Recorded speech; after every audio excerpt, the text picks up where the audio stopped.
Hey everybody, how's it going? I hope you're having a lovely Wednesday afternoon. I am having a lovely Wednesday afternoon. I weighed myself and I am now officially 155 pounds. That is 33 pounds less than where I was when I started my fitness journey. So I am feeling yoked and ready to take on the world. Today we're going to be taking on Future Motion. So Future Motion makes the one-wheel electric skateboard. We have talked about them on this channel in great detail. If you want, we have a 3-hour-long interview with Josh Haley, which is one of the smartest people I've met in the one-wheel community. He makes all different types of stuff, does all sorts of repairs for them, and knows these devices inside and out. If you want the TLDR, we have why the company behind One Wheel sucks in 5 minutes or less. I kind of lied to you there. It's actually 6 minutes and 28 seconds, but hey, who's counting? But point is, this company has a lot of restrictions on repairs of their products. They do not have authorized repair centers anywhere. You have to send everything back to them anytime you need a repair. And in my opinion, and the opinions of a lot of people in the One Wheel subreddit, they're not always particularly good at it. If you want to replace your battery with a bigger battery because yours has died, you need to install a chip that somebody like JW Batteries came out with to hack the internal protection circuit that keeps you from installing the battery that you want to be able to use in that product and get all the life out of it. And when that company did come out with a chip that allows you to install your own battery in the device, they got sued by Future Motion. There's a number of defects in these products that I've demonstrated in this video, whether it is the charging connector, I believe, on the One Wheel Pint, stuff that just breaks off and rattles around inside the product. There are a number of numerous defects in these products. And one of the things that drives me crazy is when they say that you can't repair this product. We can't have authorized repair centers. We can't have anybody else work on this product because of safety. So it's okay that something like the battery bricks itself when it gets unplugged from the BMS. Like stuff like it's because of safety. That when they release a product that has an issue called ghosting, and this issue is far more prevalent with this product than all their other past product combined, are they going to do the safe thing because they care about safety and recall it? Or are they going to do what somebody would do, in my opinion, if they care about money, which is sweep it under the rug and not really care?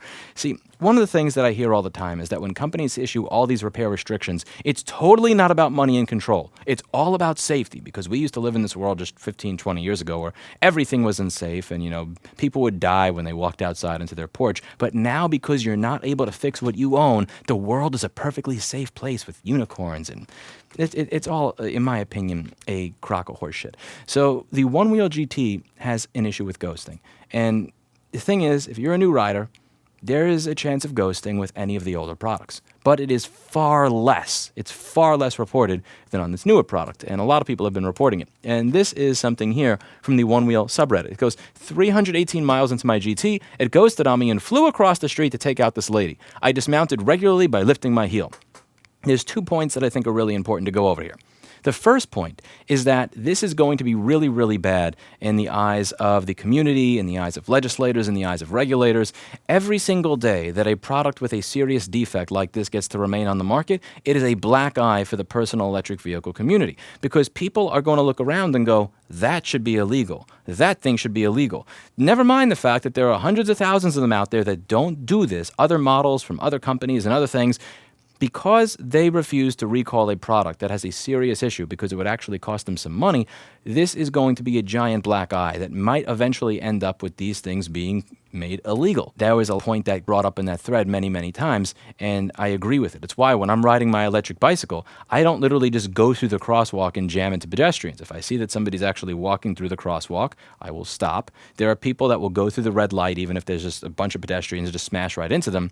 I try to avoid doing things like this because I realize that that is going to cause them to go, that should be illegal. They should be taking those and confiscating them from people. So I want to be ambassador for whatever it is that I wish to be legal.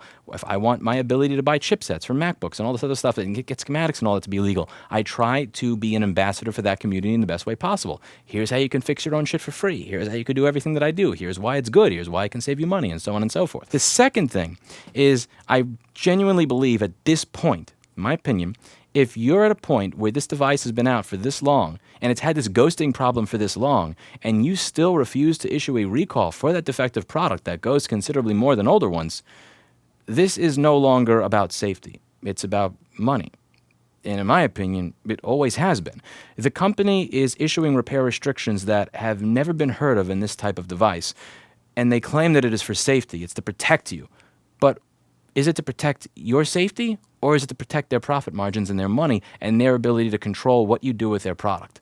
In my opinion, it's the latter.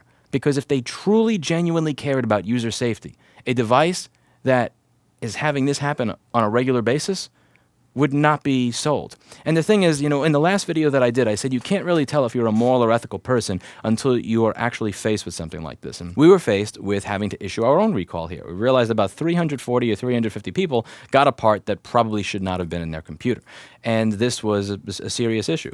I didn't know if my supplier was going to say, LOL, that's your problem now, or if they were going to actually help us out. This probably would have cost us within the realm of $8,000 to $25,000. Again, if we're really adding up labor costs and everything else and shipping back and forth, probably around $24,000. Before our supplier had even spoke to us or agreed to anything, we had emailed every single one of those 340 customers, told them about the issue, called them and said, please send it back in. We will pay for the shipping both ways. We are sorry, and we will replace this part inside of your device.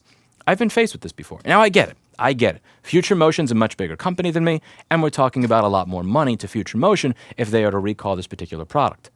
But how much money are we actually talking about? And would the cost to recall this product, with them being a much bigger company, be similar proportionally to what it would be like for me to just have $24,000 evaporate overnight? See, the thing is, at the end of the day, I want repair to look like a good option. So if 340 of my customers just have their device fail like that when they need it most, that's not good. Those are not going to be people that are supporting right to repair. Those are not people that are going to be emailing their senator and their congressman and their assembly person and telling them, please allow people like Lewis to be able to get access to what they need to do their job. If anything, you're creating people that are going to lobby against what it is that you create. And that is the worst possible thing that can happen for the personal electric vehicle community. If they don't address issues like this and they keep hiding behind safety when it's convenient to their profit margins, but they're pretending that doesn't exist when you have issues like ghosting, we're going to wind up being in a world where more and more people advocate for things like the Onewheel or EUCs or electric bikes to become illegal altogether.